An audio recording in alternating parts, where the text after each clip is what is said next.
I'm really sick and tired of these Lionel Racing simps, and yes, I went there because this is pathetic that there's over 49 goddamn replies on this single comment because people cannot accept and are too fucking blind to realize that Cody Ware's car was a bestseller. Unbelievable, dude. It's just so agonizingly annoying. And yes, I am a mad lad. I commented this on Lana Racing's video. This is their official YouTube channel. This is just ridiculous. So I can't stand these simps. I really can't. These people that want to defend Lionel, defend their guts off when Lionel aren't saints. They've been doing this shit for like 8 years by now by giving us crappy quality, canceling great stuff, and just it's not fun. This company needs to go. They canceled way too many cars this year, and apparently there's still idiots out there to defend them. So let's go through this. So I commented right here, since Cody Ware's diecast was a bestseller but still got canceled for no reason, it should have been on this list. You can't convince me otherwise. As 6 likes, 6 people saw reasoning with that.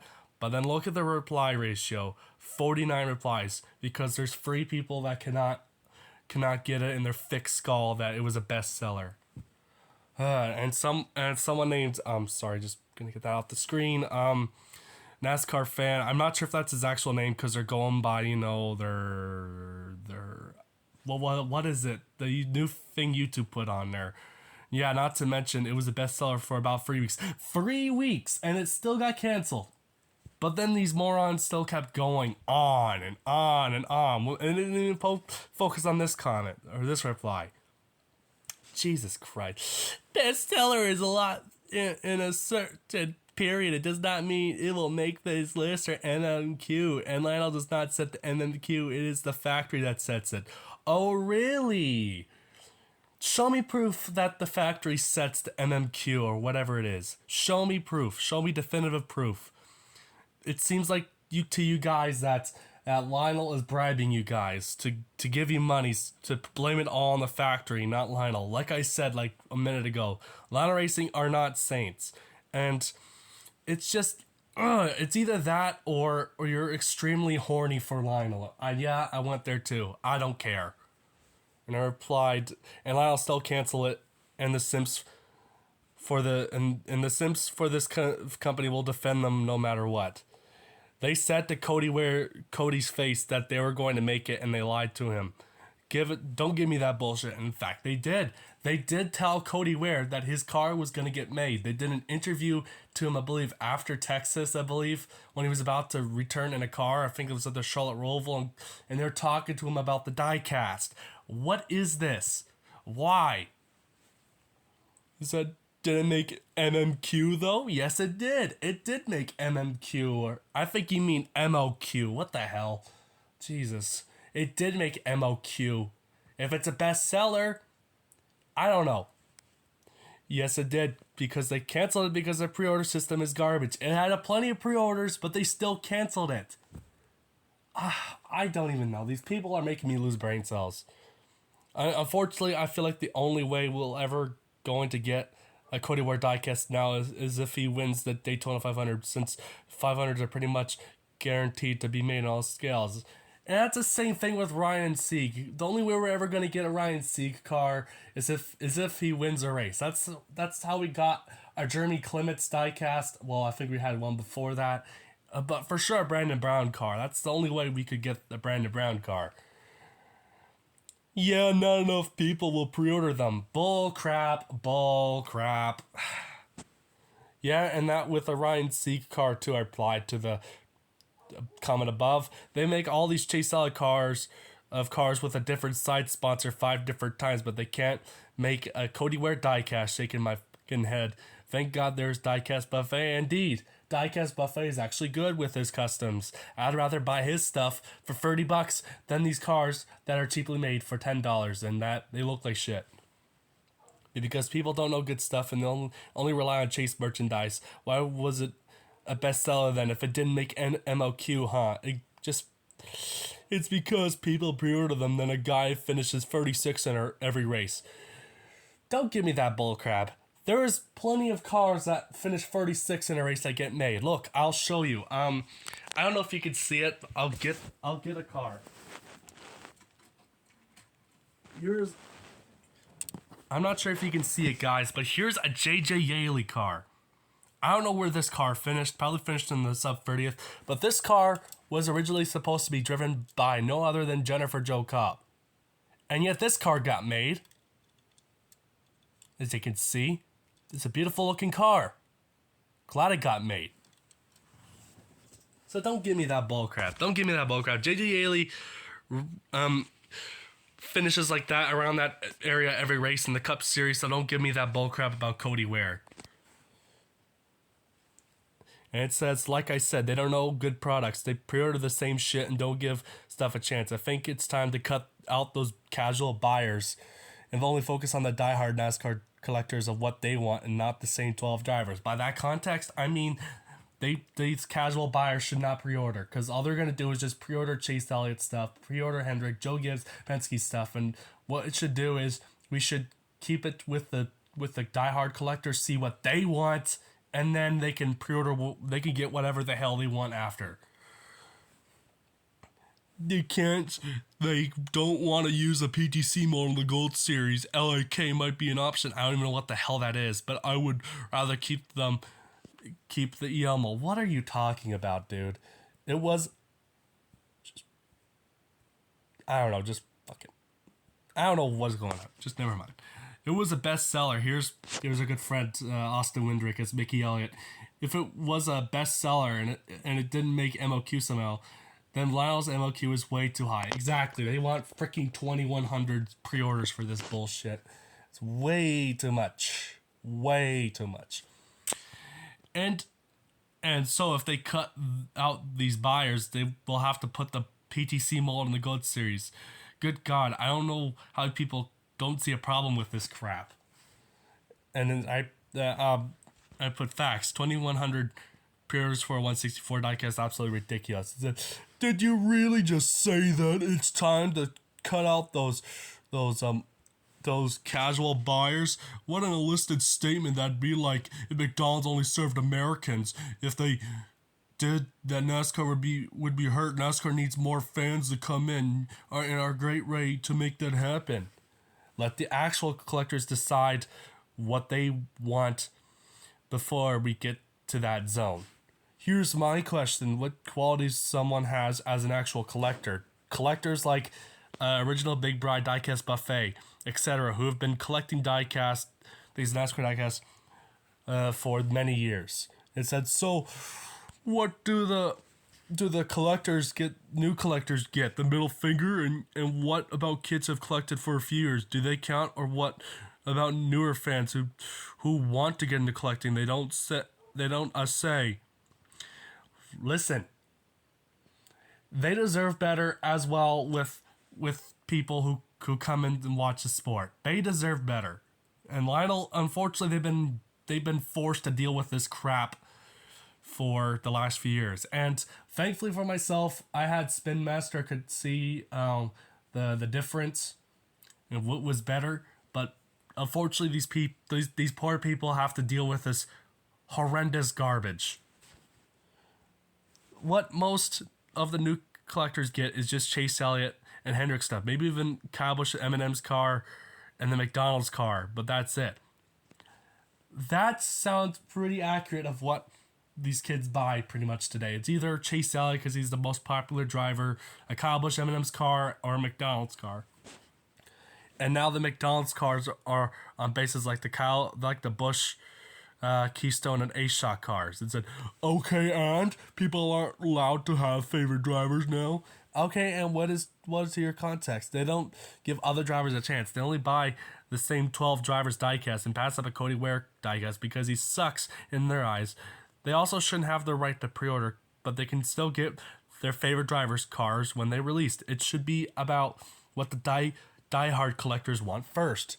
It said Lionel needs a profit. Oh my god, don't give me that.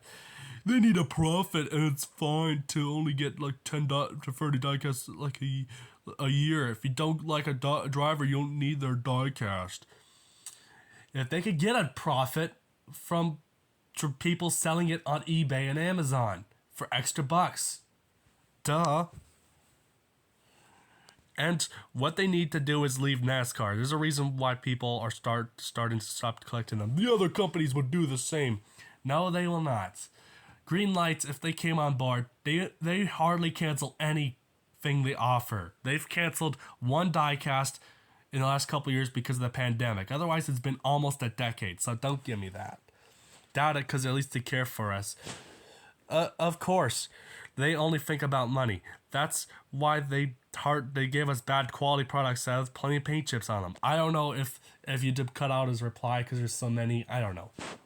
Every business thinks about money. We're lucky we even get diecast t-shirts. You know, F1 fans have to pay $500 for our glasses. How did t-shirts get involved with this? We're talking about Lionel, not clothing brands. All companies need a profit. Like I said, they can get it more off of eBay and Amazon. Oh, you guys are just sad. Look what Lionel has done to the diecast industry. They pretty much killed it all. They upped the price, lowered the quality, and since I live in a different country, it's going to be $20 just to get one damn car. Fuck that. There's only 2 cars that I care for out of the 10 cars that have been offered.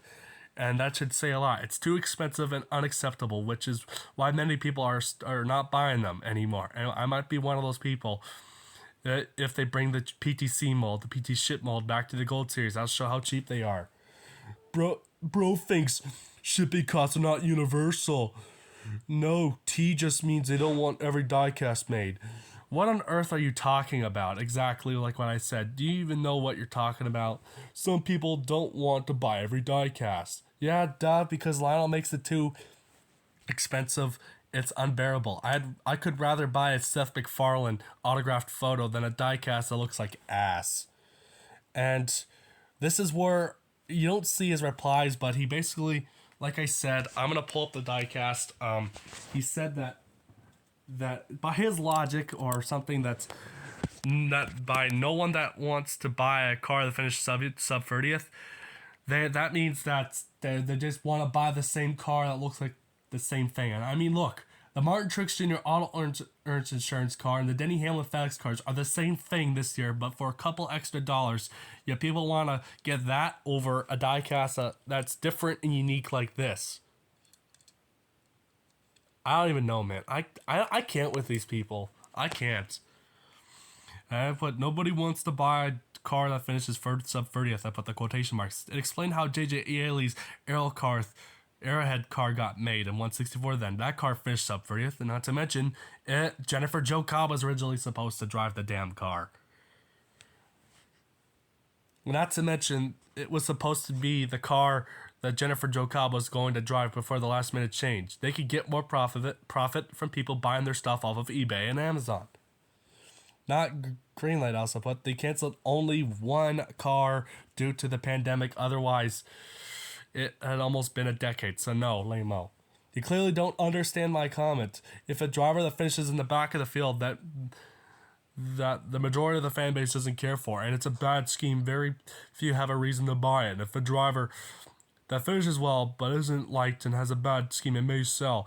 If it's a driver that finishes at the back but is well liked, while still having a bad scheme, it'll likely sell some. That's Lionel not selling a Timmy Hill merchandise. If a driver that finishes in the back isn't well liked but has a badass paint scheme, it'll likely sell. Why would someone buy the diecast if the car looks ass while performing like ass with the guy they don't care for? Well, like I said, would you rather want to buy a paint scheme that literally is the same freaking car just a year later but $2 extra, or would you rather buy a car like this? I also replied to my comments because it was after. They also made a Mike Wallace 2020 diecast, Kyle Weatherman 2020 diecast, not just but 2, Jennifer Jo Cobb 2020 diecast, Gun Brothers Racing 2020 diecast, 2 other Rick Ware Racing 164 2021 diecast, and a Casgrella Money Team diecast 2022. So don't give me that bullcrap. Though there are people who want those cars to be made, and those who have pre-ordered those are the true collectors as well, with wanting a variety of cars and not just the same 12 people. Because the people who pre-order them want something different than just Hendrick, Joe Gibbs, and Penske. And here's where we add up. Come right back here. Would you rather buy a Denny Hamlin car from 2023 that has the same exact paint scheme as it was in 2022 for $2 more, or than it should be then, or get something new and different? That's what it sounds like it's coming across. So that's where the conversation ends. I'm just coming back up to check. Yeah, that's where it ends. No, he hasn't replied to that comment, but I'm just really just tired of these people, man. These people that see no issue with Lionel. I'm just sick of it. If anything, these are the guys that are hurting the diecast industry more. Just putting the card back. Seriously. How can you not see an issue with this? How can you not see an issue with this? A bestseller car that should have been made, and as well Lionel told Cody Ware that they were going to make his car, and they lied to him. What don't you guys see from that? And like I said earlier, they ignored this reply. They ignored it. It was a bestseller for 3 goddamn weeks, and yet they're blaming it all on the factory. Oh my gosh. Like I said earlier in the video as well, it seems like Lionel is just trying to bribe you guys just to get them out of hatred or something, or being hated. After all, this is on the Lionel Racing official YouTube channel, so I don't know, but it's either that or you're extremely horny and simp for Lionel so much. Like, seriously, this company is not saints, and they run a shitty business model as well. They're doing it all wrong. That's what I gotta say, and that's what many other people like me, Original Big Fry, Diecast Buffet, Little Wrangler Free, and many other people that I know think about Lionel. They're doing this all wrong. Their business model is garbage, and I can't anymore. This is just pissing me off. People generally think about this, and just people think that this is okay for Lionel just to cancel a bestseller car, to basically just cancel whatever car they want, no matter how many pre-orders they got. That is the stupidest bullshit I ever heard in my life. Unfreaking believable. Like, unfreaking believable. Like, seriously. Would you rather want to get the same 12 drivers or 13 drivers or get something new? Your call, your warning. It's your money. It isn't my money. I spend it wisely then. Anyways, and these are the same people that think the PTC mold's alright, but I don't give a fuck anymore. We need a new I cannot speak. We need a new diecast manufacturer, someone that actually gives TLC to these cars, and they don't make them look like shit. Anyways, thanks for watching. Bye.